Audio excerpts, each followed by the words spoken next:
Good morning, the internet, and a very good morning to my subscriber.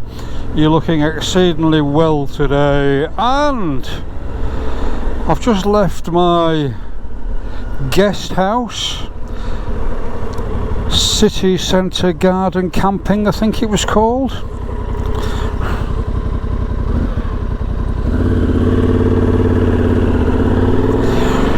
Now, the last time I slept in a bed was in Mostar in Bosnia, and I really wanted to sleep in a bed, so I thought I'd treat myself. So I put myself into this place.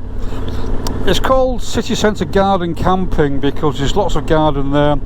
Camping in the people with camper vans can park the van up.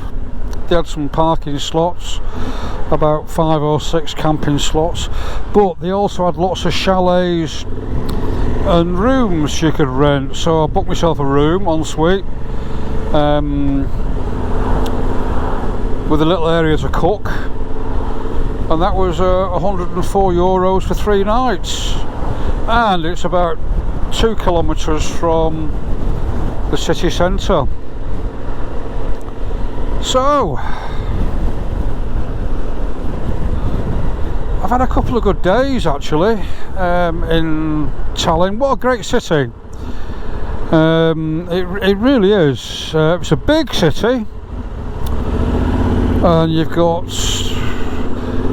it's very much like Riga in that you've got a really old classical city centre, a bit like Vienna really, and then as you go out you've got all the modern stuff, or semi-modern stuff and modern stuff, and it's a busy old place,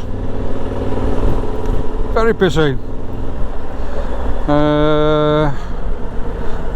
Lots of big roads, and you've got to be a bit careful because the bus lanes are either in the middle or they're there, plus you've got tram tracks to contend with. Sometimes on the side, sometimes on the middle. Oh wow. But yeah, it's pretty good. So what have I done? Well, I spent a day just wandering around the city centre of Tallinn, looked in some old buildings, churches, visited the KGB detention cells. Wow, that was a bit of a wake-up call. A really pretty building, Art Deco, built in the 1930s, and when the Russians were invited in by the Estonians at the start of World War II, obviously the NKVD started to go to work, and any undesirables would go through the interrogation cells, and then the Germans took it over. And then when they left, the Russians, the NKVD, took it over again, or eventually which came the KGB. And between 45 and 91, lots of Estonians passed through there, either on the way to jail, or on the way to a gulag in Siberia, or on the way to a 9mm bullet, and I think there was a lot of that. But it was quite sobering, and there was information there, but it didn't overwhelm you with information. It told you a lot of human stories as well, which was quite sad, and there was even a interrogation chair as well, which was quite scary. So yeah, after that I just wandered around the city, and it's lovely, it's pleasant, it's big, it's easy to get around, and I enjoyed it. And I also, yesterday, just north of Tallinn, I went to the Joey Dunlop Memorial and laid some flowers for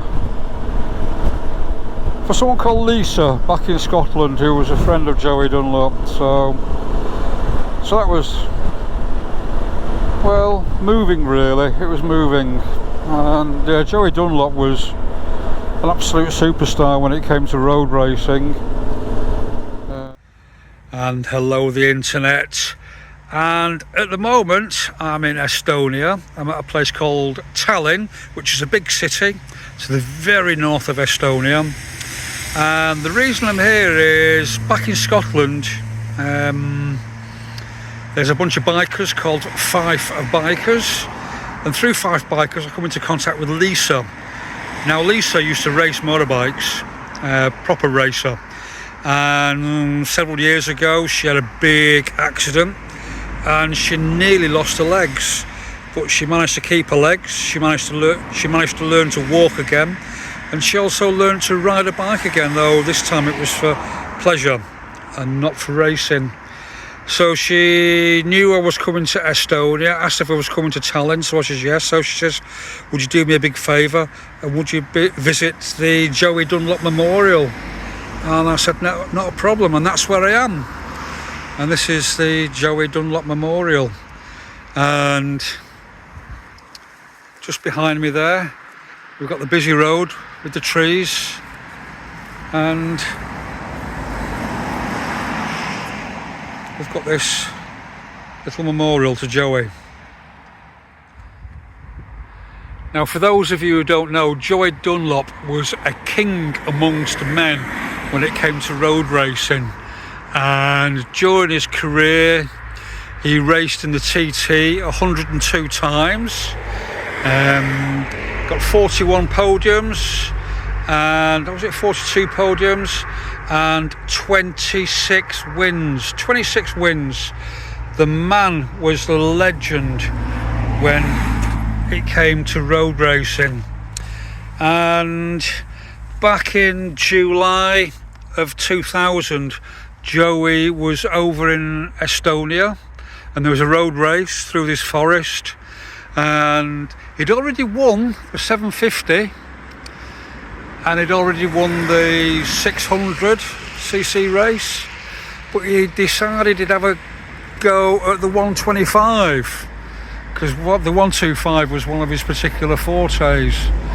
But somewhere on the track something happened and Lady Luck ran out on him that day and he never survived.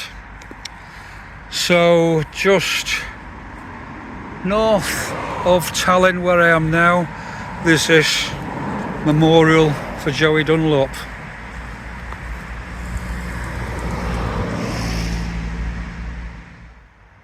So Lisa, I bought some flowers, some beautiful red roses that smell absolutely gorgeous. So this is for you and Derek.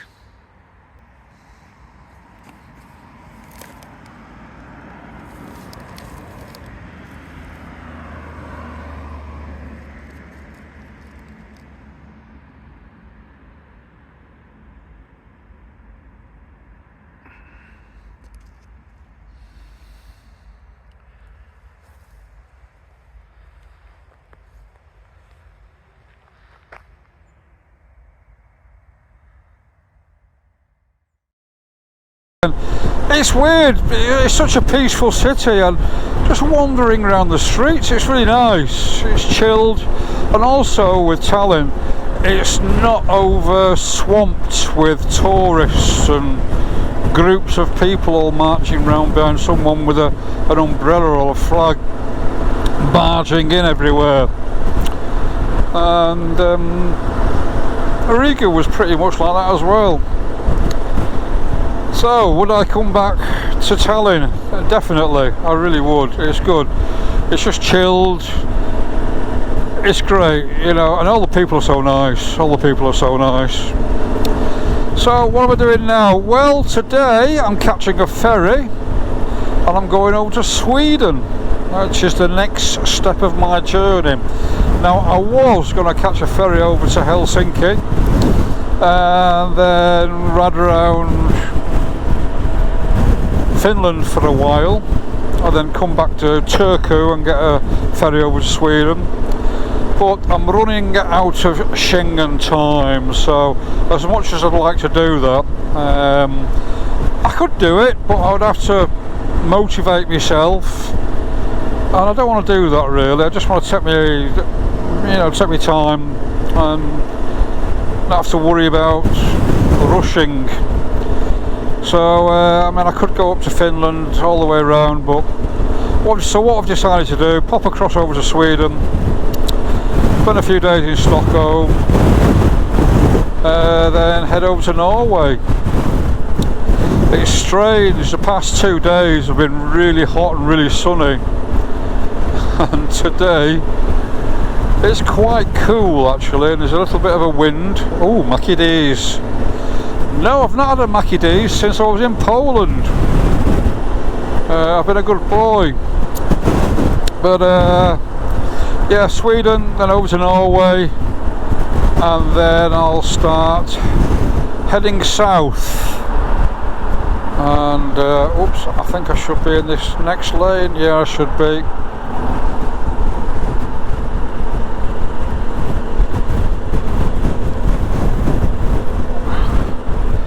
I'm sure if you live here, I mean, it's a great place because the roads are really superb. Lots of big wide roads everywhere. In the city centre it's a little bit, I won't say difficult, I just say you've got to keep your wits about you because the junctions are a bit strange, and then you've got the trams and the buses, and the Estonians tend to ride right behind you, so you almost get the feel as though they're rushing you really, but yeah, once you get on the outskirts, it's a big modern city with lots of good roads. So yeah, so I'm just going to leave the city centre. I'm going to hug the coast.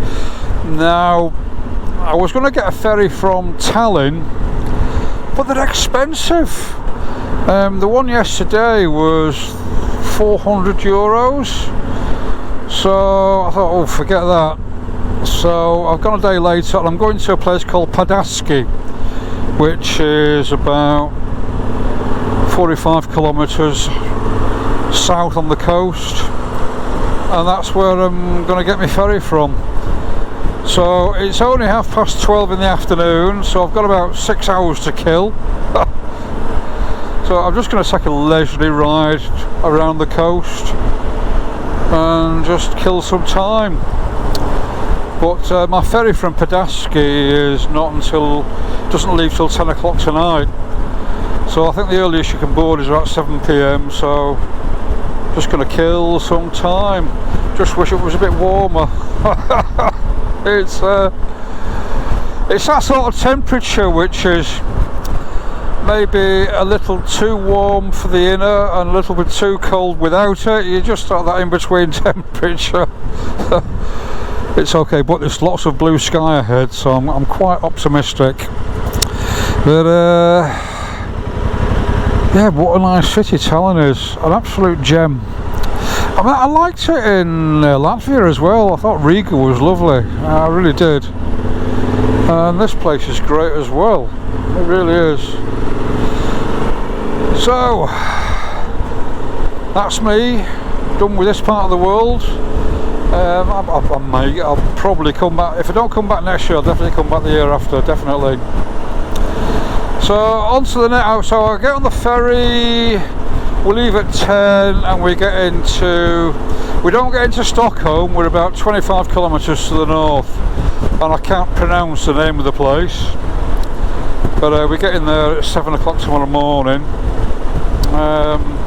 So then I'm going to go down to Stockholm, and then I'm going to ride to the outskirts on the archipelago, when I'm going to go to see my son who lives in Stockholm, or on the outskirts, and I'm going to stay with him for a few days.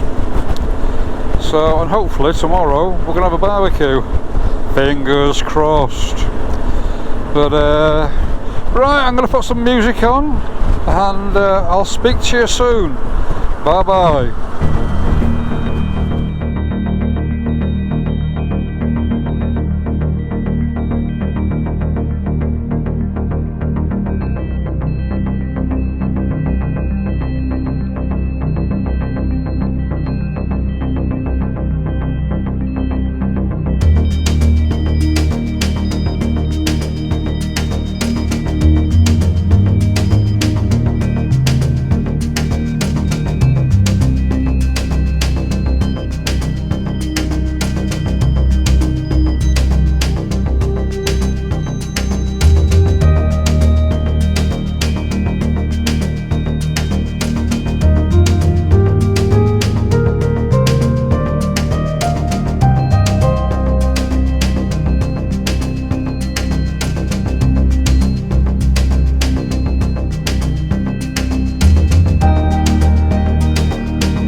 So I'm just approaching the ferry port, and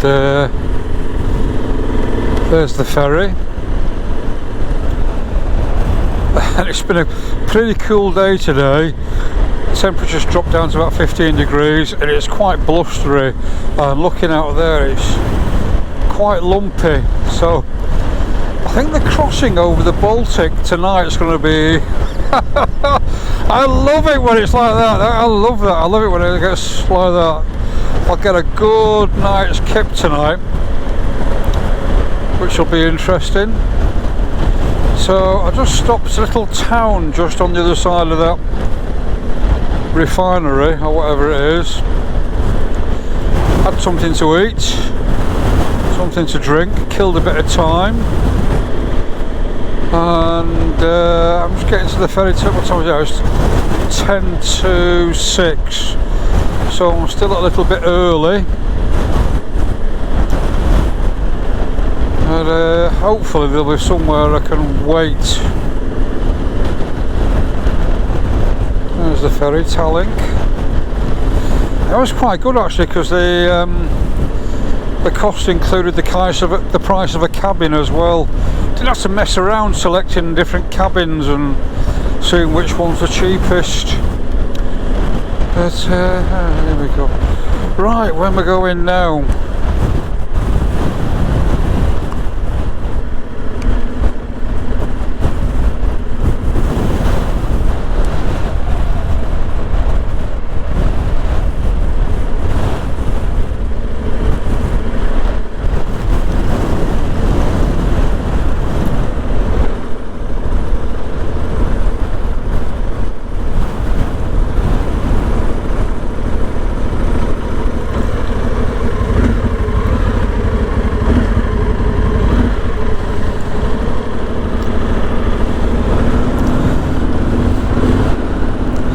Sometimes you get to a ferry port and it gives you lots of information, go here, go there, which ferry's about to leave next and things like that. But some ferry ports there's nothing. It's like having a seance. So first things first, what I do need to do, what I might do, I might actually go and ask somebody. I might go and ask somebody. Now there's a thing, there's a turn up for the books, asking for someone for directions. Let's give it a go. As usual, I'm in the wrong place.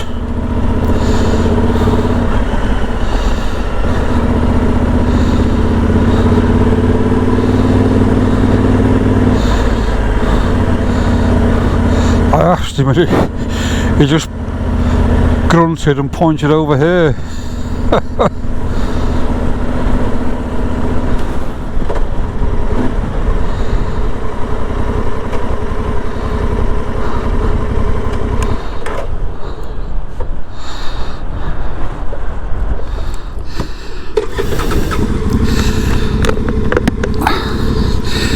It seems I have to go to this place first. That reminded me of where was that? Sardinia? Or was it Corsica?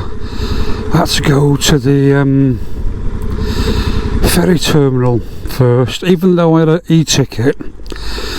I had to go over to the terminal first to get verified. So, oh well. You need to have a crystal ball to come here, because it's a little bit like that. So finally got in there and everyone's just sat around. Then dead on 6 o'clock everyone sort of got up, and there's about 10 different counters, and one counter opened, and then there was a big queue. So I've been waiting for an hour to get to the front of the queue, and we're finally boarding, and it's 7:20 in the evening, and we have to go down to the ship in a convoy. Anyway, we're going.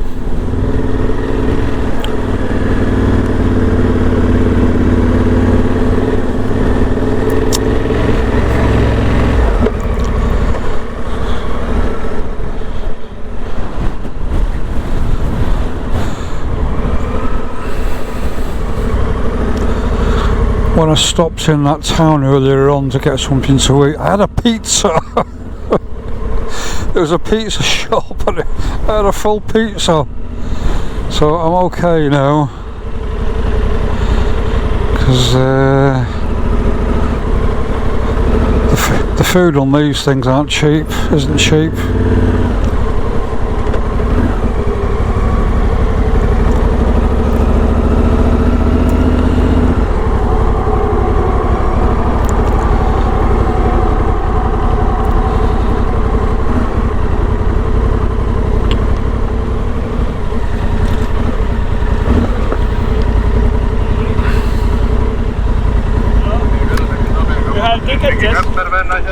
Ma saadan need ülesse.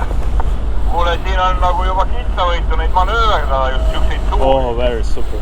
On küll panna ja neljanda hea algusest, aga kurat, me ei saa jälle sinna paremate You can go there.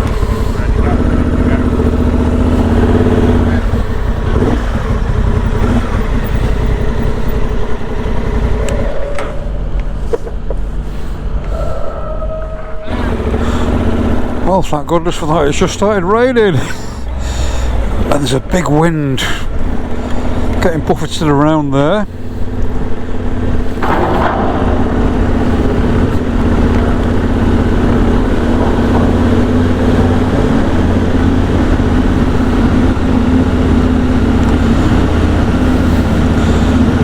Oh, just in time. It was just starting to rain. There's a big black cloud coming and all of a sudden it's just started.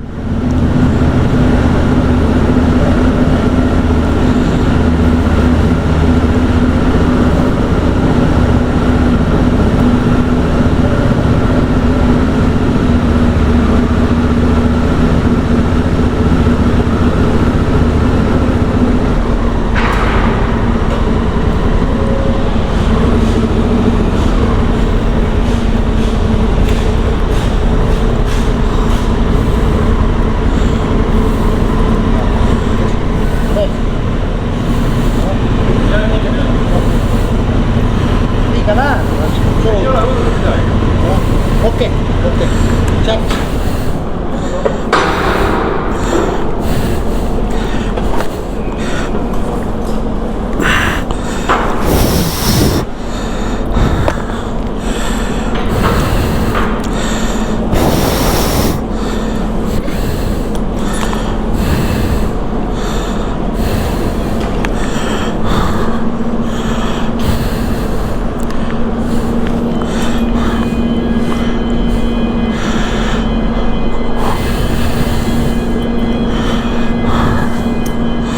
Passport, rucksack.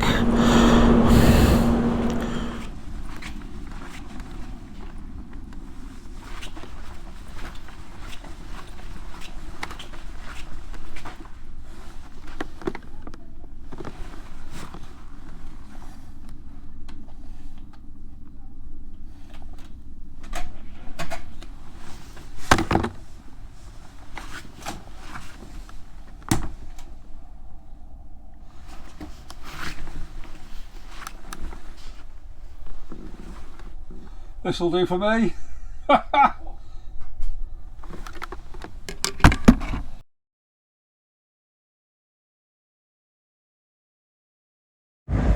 And hello the internet. And I'm about to leave Estonia. I'm getting the overnight ferry over to Sweden. And today has just been a lazy day. It's been a really easy day. A day where I just had to kill time really. So I left the guest house just after 12, went into Tallinn, had a quick bit of a ride round, left Tallinn, and I've come to a place called Paldiski. and it's about 50 kilometres away from Tallinn.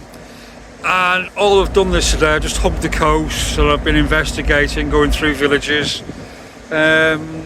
Stopped at one point for some lunch, had a pizza, and it's just been an easy day.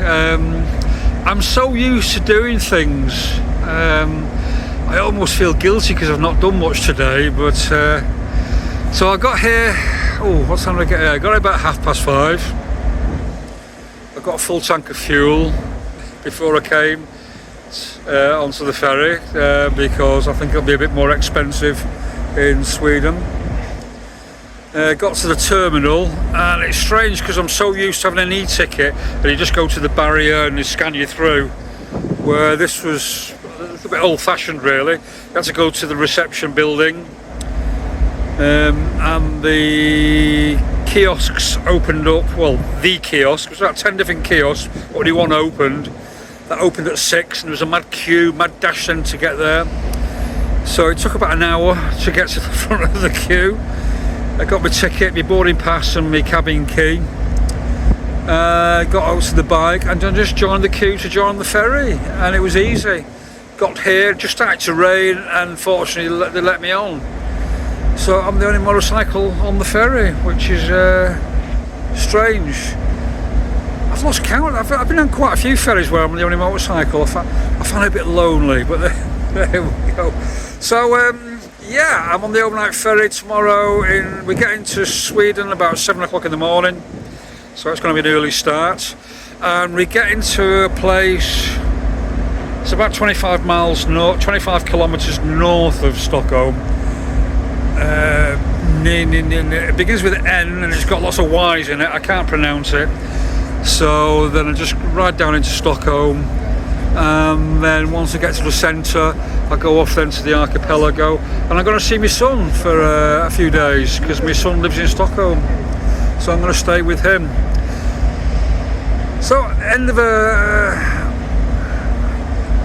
boring, I don't want to say boring, I just, like I said, because I'm so used to doing things, when I don't do much I sort of feel guilty really. So I sort of feel a bit guilty that I've not done 300 or 400 kilometres today, because that's what I'm so used to, or traipsing around the castle somewhere. So yeah, the ferry's quite nice as well. It's weird because it's like I'm having a walk around inside, and it seems like I know it, and I think a lot of these ferries, they're on like a template, and I've been on so many ferries that just seem exactly the same. But it's comfortable, it's warm, and I've got a great little cabin, and it was all included in the price. The cost for the ferry from Estonia over to Sweden was €160, and that included the cabin as well, so it's not too bad. Right, I'm gonna find the shop. I might buy some Haribo to see me through the night. And I had a look in earlier on, bottles of whiskey for €19. Woo-wee. Anyway, speak to you soon. Bye bye.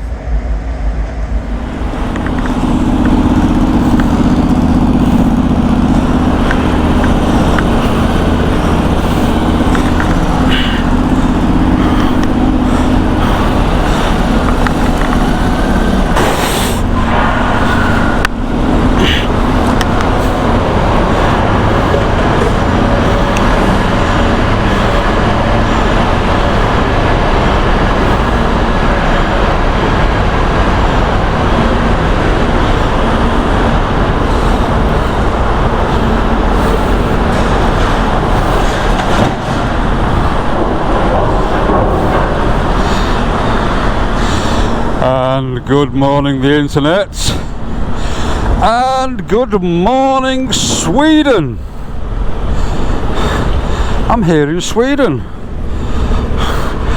and it's grey and it's raining. I haven't got a clue where I'm supposed to go. Way out, here we go. So, this is a nice welcome to Sweden. It's raining.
the internet, and hello to my subscriber.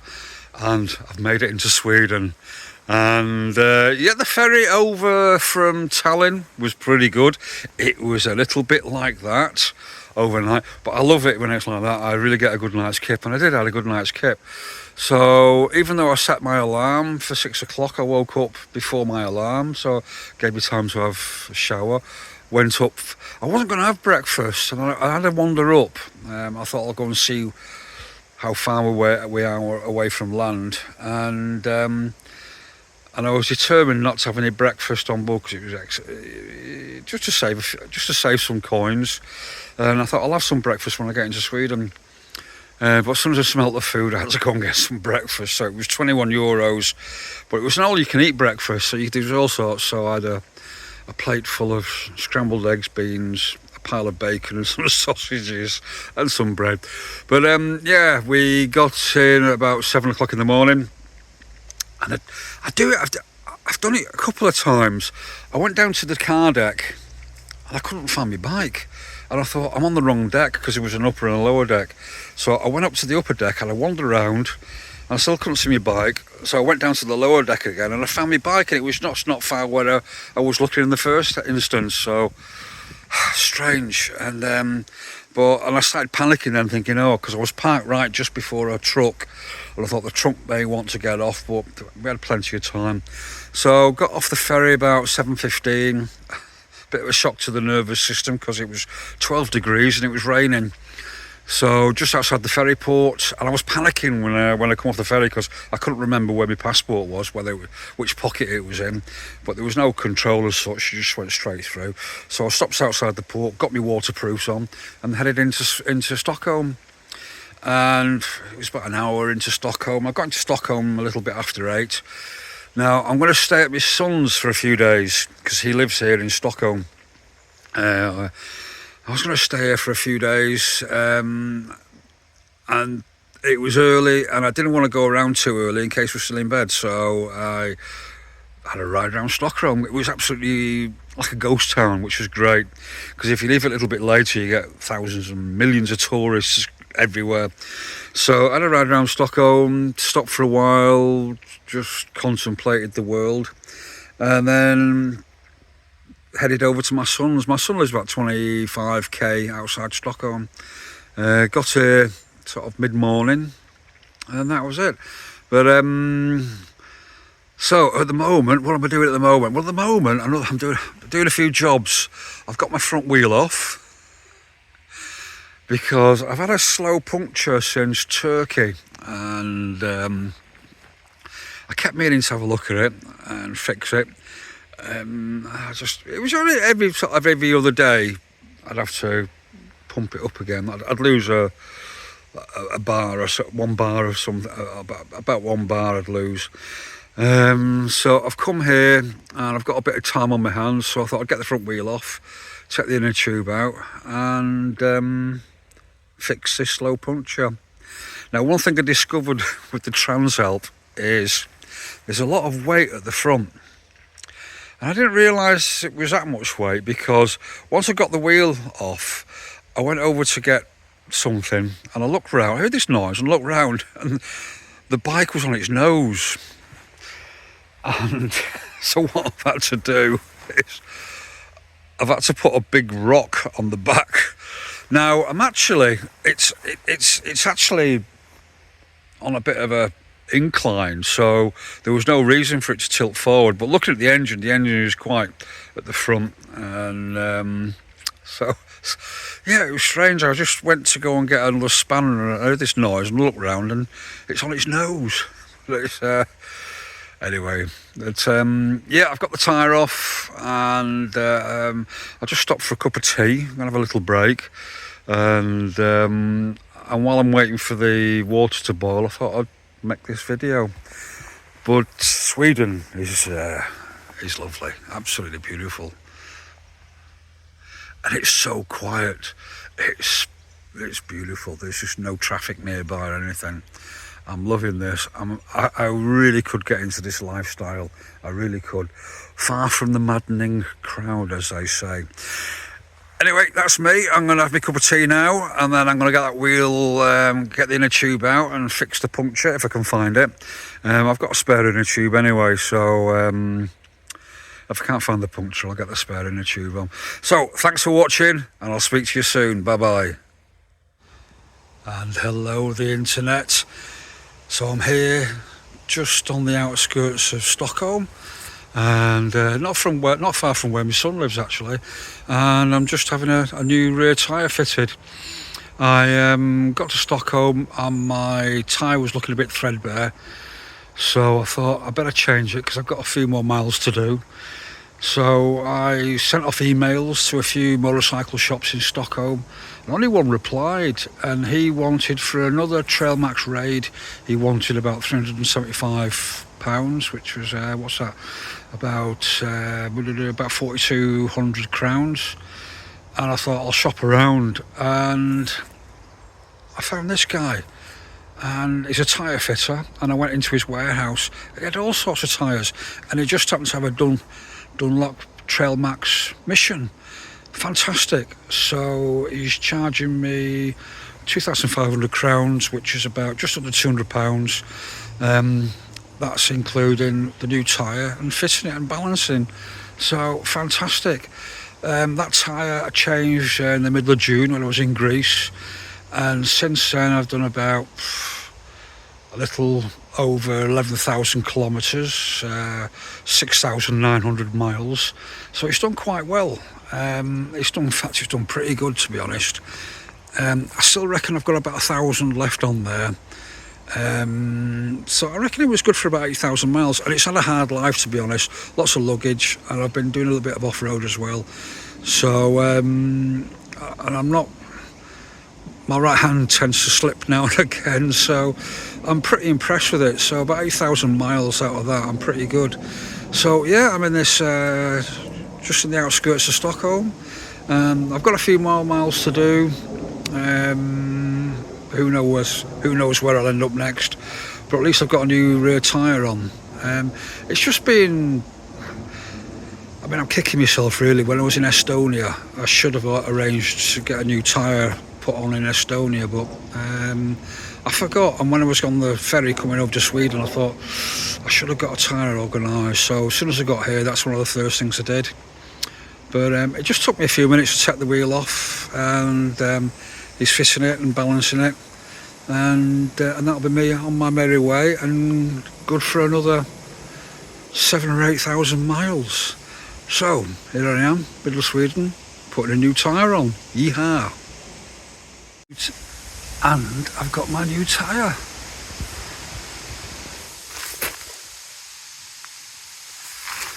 Yes, indeedy.